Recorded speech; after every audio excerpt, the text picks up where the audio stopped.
அரசியல் ரீதியாக பாட்டாளி மக்கள் கட்சியில் இருக்கிற சில நிர்வாகிகள் இருந்தாலும் அடிப்படை உறுப்பினர்கள் வாக்காளர்கள் இருக்காங்கல்ல, ம், வன்னிய ம். சமுதாயத்தை சேர்ந்தவங்க, ம். அவங்க பெரியவர் பின்னாடி தான் இருப்பாங்க. இல்ல இப்போ அவரும் இப்போ பட்டாளி மகளை சேர்ந்த திரு அன்புமணி அவர்களோ, அவருடைய மனைவி சௌமியா அவர்களோ, அவங்க எந்த நிகழ்ச்சி நடத்தினாலும் திரு ராமதாஸ் அவருடைய போட்டோ இல்லாமலயோ, அவரை தவிர்த்தோ எதுவுமே செய்யலையே. இது இது ஒரு பெரிய அரசியல் ராஜதந்திரம். ஐயா எப்படியாவது திருந்தி வந்துருவாரு.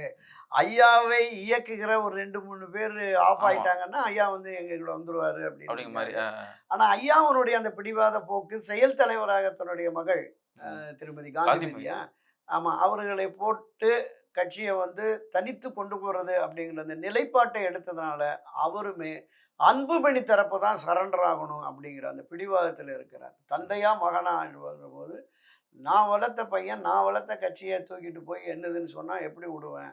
வரட்டும் அப்படிங்கிற மாதிரி அவரும் இருக்கார். சரி. எனவே இந்த தந்தை மகனுடைய பிடிவாத போக்கு என்பது அரசியல் ரீதியாக பாட்டாளி மக்கள் கட்சிக்கு ஒரு பின்னடைவை, சரிவை உருவாக்கும்.